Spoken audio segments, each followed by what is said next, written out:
Hi guys, today we're going to take a look at Nagas for a level 500 plus Paladin, and this is an absolutely amazing experience spot. Even after all the nerfs at this level range, it's probably like top 1, top 2 experience spots.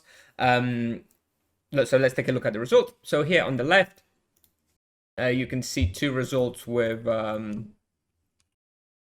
no praise, no charms. Yeah, no, I have no charms in any of these results. I still haven't got charms to this day. I haven't completed this spot. So you can expect somewhere around 5.2 to 5.3 raw experience per hour.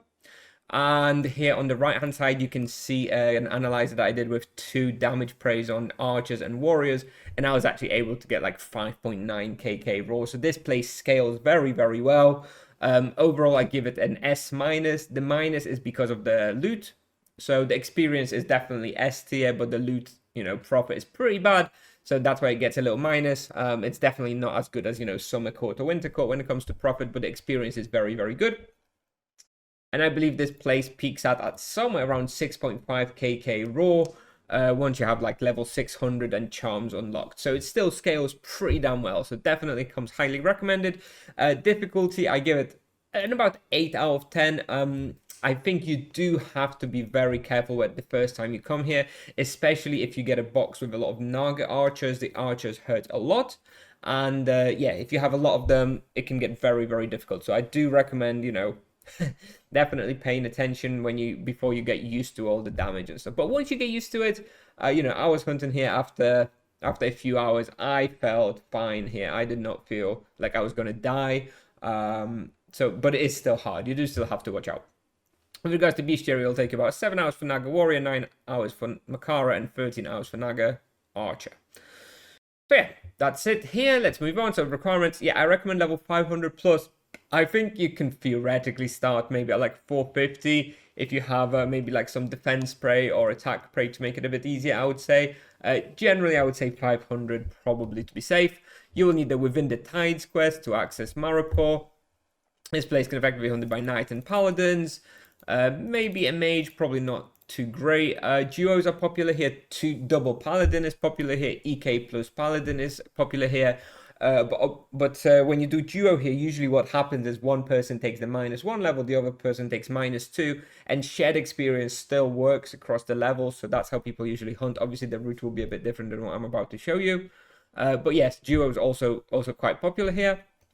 In regards to imbuements, I recommend all standard imbuements, and no protection imbuement is really necessary. If you look at it, you've got 18% death, 7% ice. Obviously, if you stick in a death protection imbuement, 10%.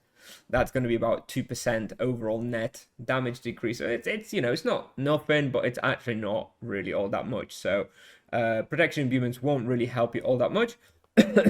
What will help you is some items. So you should prioritize physical protection followed by life drain and death protection. Definitely want that prismatic ring if you're struggling. That prismatic ring really does make this place a lot easier. With regards to supplies per hour, I by default use Great Spirits here. I think Great Manners at level 500 is going to be too difficult, so I recommend Great Spirits. I use about 1600 per hour. In addition to this, about 300 ultimates per hour, 1500 diamond arrows, 700 stone shower runes, and 6 bullseye potions per hour. Also, you should use the magic level food if you can afford it, if you have access to it. That is also going to make this hunt better.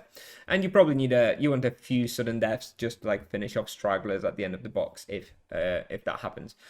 With regards to charms, I recommend Divine Wrap on Naga Warrior, Zap on Makara, and Poison, Low Blow, or Parry on Naga Archer. All of those are probably going to be fine. I've heard that Parry is very good on them. I haven't tested it. I don't have Parry myself, but apparently it helps a lot. With them being ranged and dealing high damage, Parry might actually be pretty good.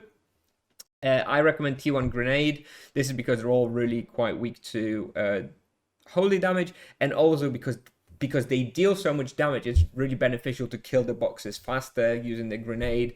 It makes it actually kind of easier to hunt here when you use the grenade rather than Gift of Life. So I do recommend T1 Grenade. Gift of Life obviously is also okay. I mean, at level 550, you should just have T1 Grenade and T1 Gift of Life most likely. And yeah, the character in the video is level 500 Paladin, 123 distance skill, and 35 magic level, and no combat praise and no charms active.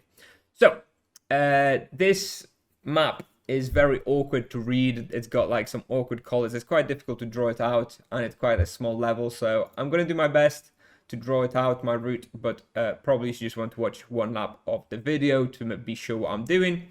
But yeah, anyway, let's try. So what I do is I come in on -1 and I just sort of immediately go down to -2 using the whirlpool.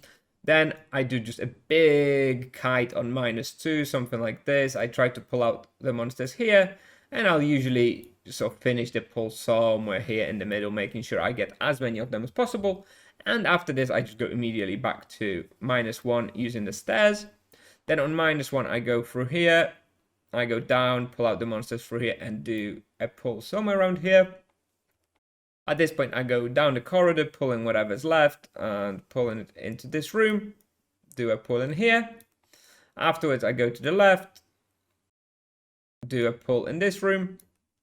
Then I take the stairs down here to -2 again. And I do one pull on -2, trying to sort of pull out the monsters. Do a pull over here. After that point, I go back up to -1.